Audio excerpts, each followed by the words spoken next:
Welcome to the Cotton Club Radio. I'm your host, Cotton Club. Today's conversation is there a Pan Africanist hustle going on here? You heard what I said. Is there a Pan Africanist hustle? I think about Pan Africanism, family, and where it is today. Pan Africanism had a run in our community for a long time. At one point in time, many of us shared a Pan Africanist thought process and way of life. Many of us were educated by the master teachers, the John Heinrich Clarks, the Yusuf Ben Jochannan, the Ashra Kwazis, the Ivan Ben Sertimas, Amos Wilson, all of those great minds, all Pan-Africanists had thought. We were influenced by these people. We were taught to love and embrace the diaspora. We were taught to love and embrace anyone with melanin, didn't ask no questions. You understand? If you had melanin, we embraced you. That's what Pan-Africanism taught us what to do, family. It taught us to love blindly. It taught us to not ask any questions. Just welcome. Come right on in. Doesn't that sound familiar? Who else does that? Doesn't the Black Christian church do that as well? They don't ask no questions. You understand? When preacher up there being real contradictory, he living a total life than what he talking about, but nobody asks no questions. He got 3 wives on the side, but he up there preaching the gospel and nobody asks no questions. You see that parallel, family? See, like Pan-Africanism, like the church, you are taught what to think and not how to think, family. As far as the diaspora, as far as Africa, as far as here in America, our homeland, it taught us what to think. It told you and me, don't worry about America. You don't have no stake up in here. You belong in Africa. Your peoples are in Africa. That's what Pan-Africanism taught us. We didn't think twice about it, family. We believed it. We said, okay, well, some of those folk in Africa kind of sort of look like us. Some of those folks in Africa, we don't really look like them, but, here and there you'll find one that may resemble us to a certain degree. But we don't share anything with them. We don't have any African identity. We don't have any African culture. We don't have any African religion. We don't have an African language. We never lived in Africa. We knew that, but we didn't question what they told us. They said, you come from Africa. We said, okay. Just like the church, they tell you Jesus Christ saved you, etc. You don't ask no questions. You believe that. I just think that these two thought systems parallel in a very interesting way, family. You understand? With Pan-Africanism, I start to think as we peel back the layers of Pan-Africanism, not as an ideology, because I get it. As an ideology, there's sense there. I'm not one of these. There's sense there, right? The idea that all Black people should unite, I get that part. But the reality starts to hit in. And the reality is, family, we are the only ones who think like that. We are the only ones who think like that, family. Have you noticed that? We here in the United States are the only group of Black people who think all Black people should unite, family. Ain't that funny? Why don't nobody else think like that? Why don't nobody else think all Black people should unite, family? So when we start to see what this is really about, it's simple. Pan-Africanism is about helping people come over here to replace you. That's what that is. It's about help. It's about taking people from third world countries, bringing them here, giving them a leg up, ultimately to replace you and me. That's what it's all about, family. It's nothing more, nothing less. And you know how you know it's that? Because when the people come here, when Africans come here, when Caribbean come here, what do, family? They say the hell with you, and they just go all about their own business. And all they care about is themselves. While you're looking at them like, hey, brother, how you doing? Welcome. Come on in. What they looking at you like? What can I get out of this dude? What can I take from these people? Oh, there's tuitions, there's scholarships. Oh, let me just sign African American so I can get me one. Oh, yeah. There's the job in corporate America. You know what? Don't let me say I'm some dude from Kenya with no job experience. Let me just say I'm an African American. Yeah. Let me just make up a whole damn application. Just put anything on the damn thing. I'm from Detroit. My mom's name is Linda and Brenda. You understand? Just let me just Americanize myself and get all of those goodies, all those benefits. That's what they do, family. Can we keep it funky? So when I start thinking about this Pan Africanism, family, I start thinking of it being one big hustle in exchange for nothing. We give our all, they give nothing else. So what do, family? Let's peel back this Pan-Africanism thing. Marcus Garvey was an individual who talked about Pan-Africanism a lot. Yes, he did. It's said that he tried to bring Pan-Africanism to Jamaica, and they said, get your black A out of here. That's what they told him. We good. We don't want that here. All black people uniting, we don't want that here. It's too many different class systems here. You got the Indians, you got the Chinese, you got the what they call coolies, like a mixture of people. And then you got the white Jamaicans. And they all kind of just be in this class system. And the real dark black ones are all on the bottom. See, they don't want nothing to change. So they didn't want to do no Pan-Africanism in Jamaica. So what did Marcus Garvey do, family? He said, all right, well, let me go somewhere else. I heard about those American Negroes. Those American Negroes, they're a little different than these Jamaicans. They're a little different. People say that those American Negroes actually want to unite. People say those American Negroes actually understand white tea supremacy. People say those American Negroes, they understand caste system. And they don't let that stuff mess with their head.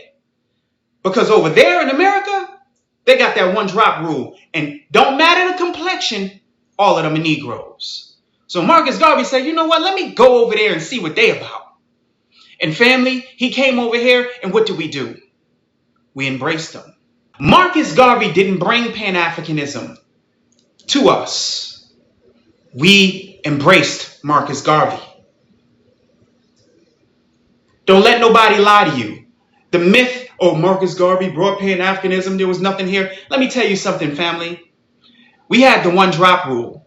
So all Negroes, don't matter the complexion, was treated the same. So we had to think a little bit different. Did we have some turncoats? Yes. Did we have, a house Negroes? Yeah, we had all of that. But for the greater good, most of us understand that we could put our complexions to the side because our families represented multiple complexions.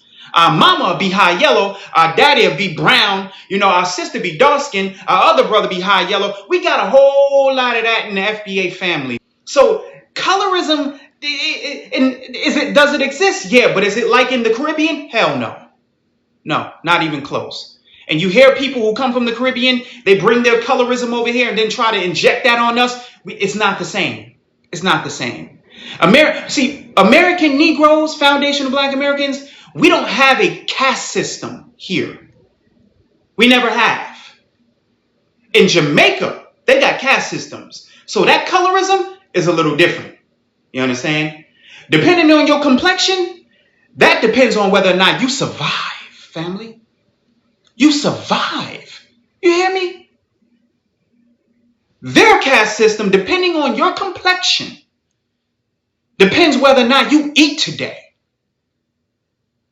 or whether or not somebody don't do something nefarious to you and yours. That's never been here, family. We've never had that level of colorism. So when you hear a lot of foreigners come over here talking about, oh, American, oh, there's colorism. Nah, it ain't like yours. It ain't nothing like yours. No. There's no comparison. Just like the gender wars situation. You have a lot of foreigners coming over here bringing their disdain for the opposite gender over here. And for a minute, it was seeping into not to our brains because we knew better, but it was seeping into the algorithm. We was like, something is weird about this. Because black men and black women, we've had to come together and we've had to really, really, really fight for each other in this country, family. We wouldn't have gotten far had we not loved on each other the way that we do. Had we not built families the way that we have. Had we not married each other, even on those plantations, we were marrying each other. We didn't have nothing but the clothes on our back. But one thing we had for sure, we had love and we had family on those plantations.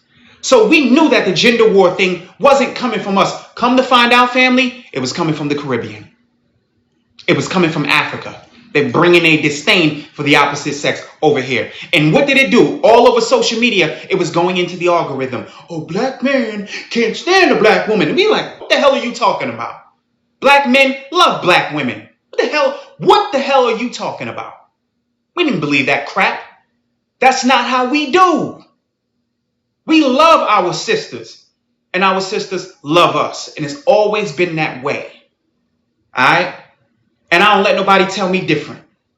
But when we talk about this Pan-Africanism, I'm starting to think, family, is it one big hustle? Did they get us for our money? Did they get us for those visas in Africa, that right to abode? Were we hoodwinked and bamboozled, family? Because we know that right to abode is a farce. We know it's fraudulent. We have FBAs in Africa right now saying, man, it ain't what you think.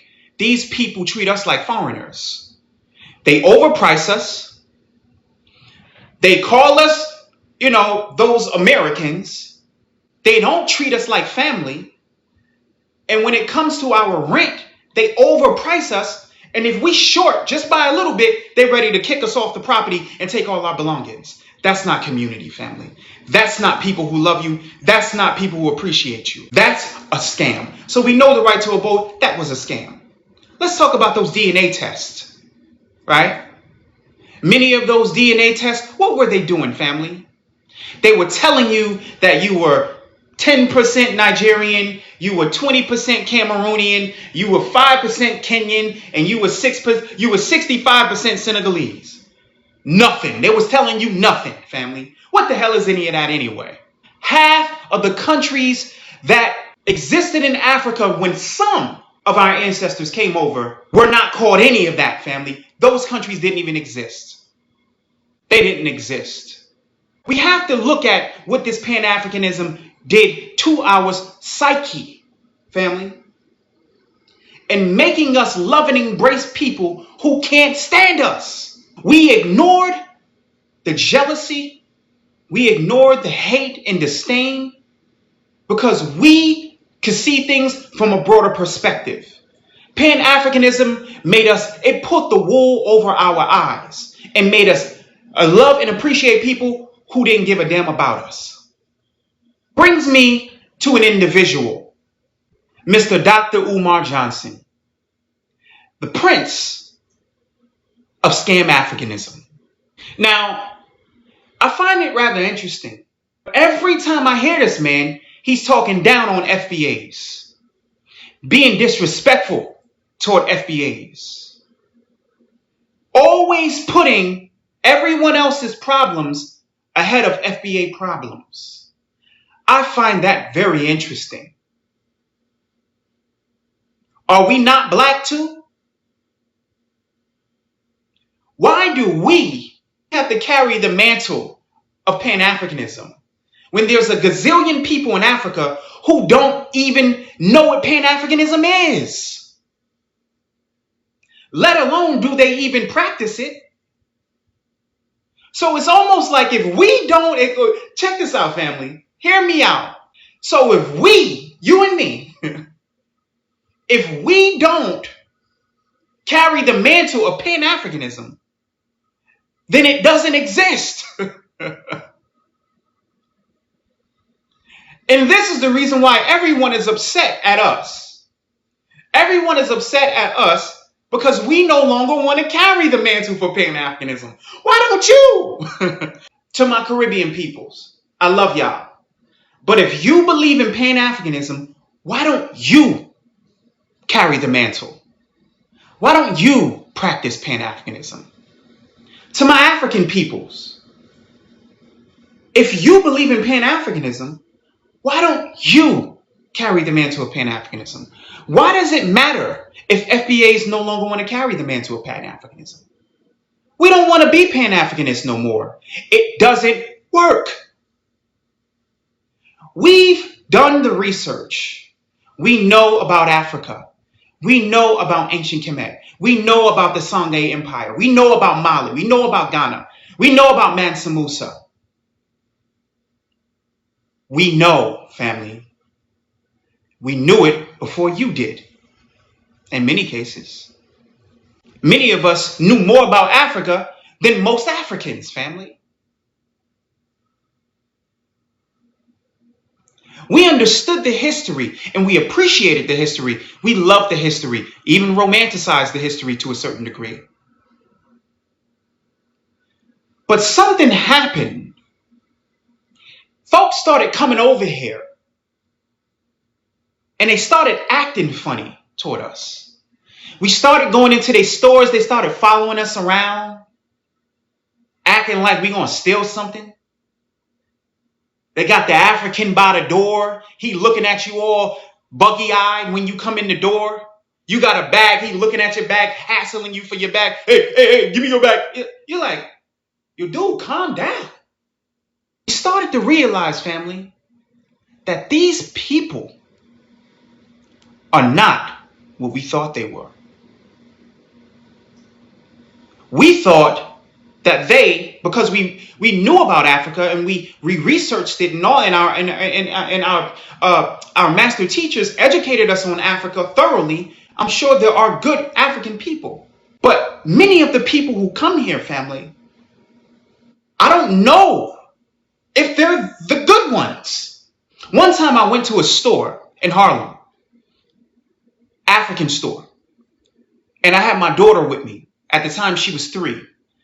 And she was upset, she was upset because I had taken something from her, like a toy or whatever.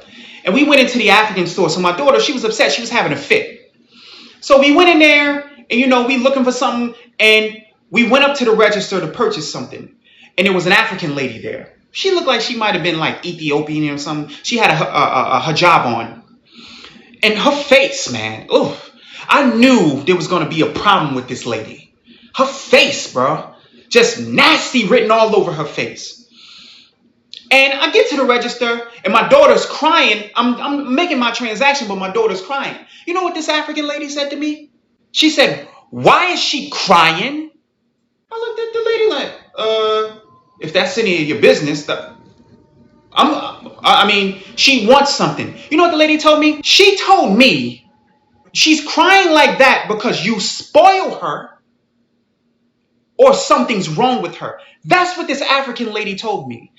The nerve of this lady. But you understand this, understand this, family. That kind of mindset, this feeble-minded American, this spoiled little girl, these Americans, they just think they have the world. They think they have everything. No empathy, no nothing. As a parent to a parent, she couldn't understand what I was going through. How many of our kids have fits in stores? But you don't tell somebody that. She's spoiled or something's wrong with her. These people think Black Americans are beneath them. And that whole African thing, with them wanting us to claim African, that's so they can come over here and assume their hierarchy and being the real Africans. The moment we dropped that crap, the whole world went into shambles. When we stopped calling ourselves African American, they don't know what to do anymore because they can't claim to be superior to us anymore because we're not claiming to be Africans. See, when we were doing that, oh, we Africans, they could say, "Hey, you African, but not really, not like me. Yeah, you got something going on. You black like me, but you're not really African." But when we stopped saying that African stuff, all of a sudden, family, the world went into shambles and these people are having a fit. I'd like to say to them, you're having a fit because you're spoiled and something may be wrong with you. Because why does it matter what we call ourselves? Why does it matter what we identify as? Why does it matter to you? You don't have no say-so about what we do. This is what I'm talking about with these people. The nerve of these people. So with this Pan Africanism, is it a hustle? You damn right it's a hustle. And you and me, family, we have been tricked. We have been led astray. We have been bamboozled. These people don't give a damn about us, and they don't want nothing to do with us. They make it very clear when they get here. They want your place. They want your benefits. They want your story. They want your name. Peep this, family. How many of them do you hear them say, we're the new African Americans? How many of you have you heard that? They're saying they're the new African Americans, family. Not only are we being replaced, we're being drowned out by millions of immigrants who are coming here and signing on their paperwork African American. If that's not ethnic erasure, I don't know what is. So you and I have a right to be concerned. We have a right to do something about it. Don't let them shame you into being docile and not knowing that you are on the menu for ethnic erasure. You don't let these people shame you into thinking that you bugging. We know what the hell they're doing. And we know they just dumped 20 million other people into this country, family. Were they using Pan Africanism to bring in immigrants, to have us aid them in our own demise? By welcoming the very people who were coming into the country, ultimately to assume their buffer class over us. It's about that time we start asking real questions so we could get real solutions. Because I'm tired of people getting on the internet trying to shame us for delineating when they delineated 60 years ago. We're late to the party. So we have to understand that these conversations make some people uncomfortable, but no one's more uncomfortable than us. No one's more uncomfortable than us because this is the reality that we're living.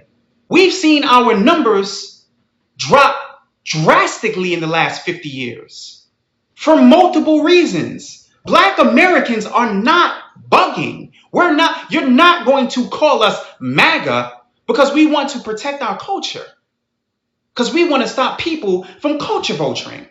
You're not going to compare us to our enemies. Are you crazy? Are you nuts? Have you lost your mind? It ain't gonna work. You can't shame us into submission. We're not African. Ain't nothing African about us. We are 125% American. To and through. And you're not gonna shame us out of that neither. Because that flag was sold by a black woman, a black girl named Grace Wilshire. She sold that American flag. That flag is just as much as ours as it is anyone. But the thing about it is it means something totally different to us than it means to everybody else.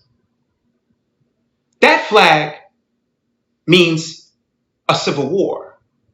That flag means the 13th, 14th Amendment. That flag means our civil rights movement. That flag means Reconstruction.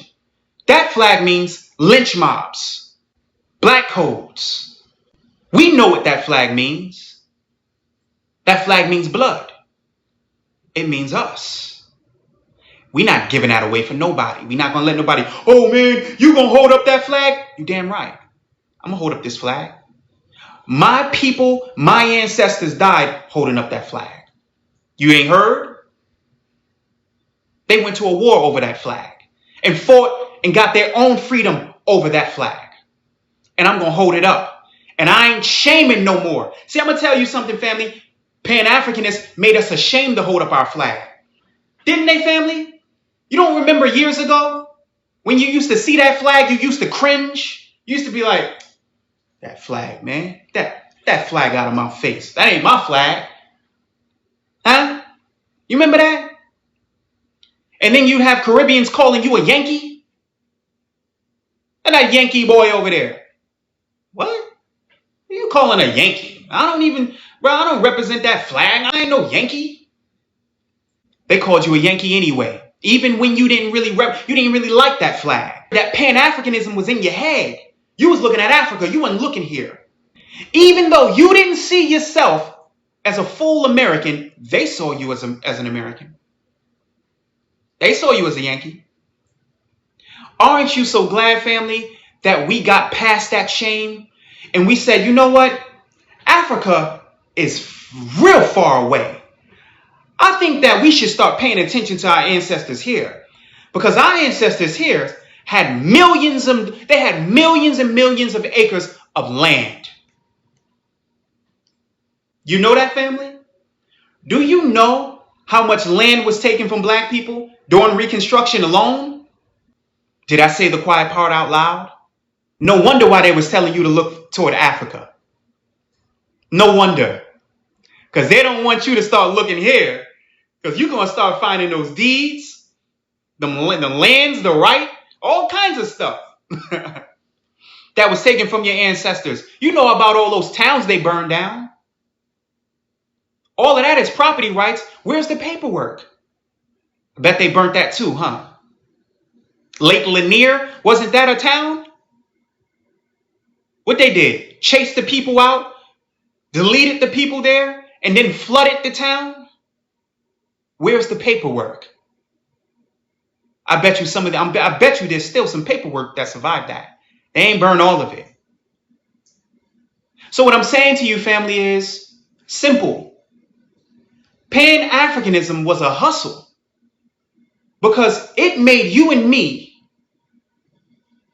think to Africa and not think to the very land we're standing on right here, family. It made you think about Ramses, not Harriet Tubman. It made you think about Shabaka, not Frederick Douglass. It made you think about Tutu Ankhenamen, not Denmark Vesey. It made you think about Thutmose and not Malcolm X. That era of Pan-Africanism is over. King. Look, let your angel sing. I ain't twisted, this ain't the Henny talking for me. This is literally Malcolm Little talking through me. I ain't possessed, this is just when spirit meets the flesh, and a revolutionary is born, nothing less. It's hard for me to cope with stress, especially when I see the world much different from the rest. I can't sleep, nightmares, waking up cold sweat, wondering if I ever made it, will they do me like the rest? For my black souls who really do upset the rest, so they wander through my dreams, please tell me what this means. Cotton Glove Radio.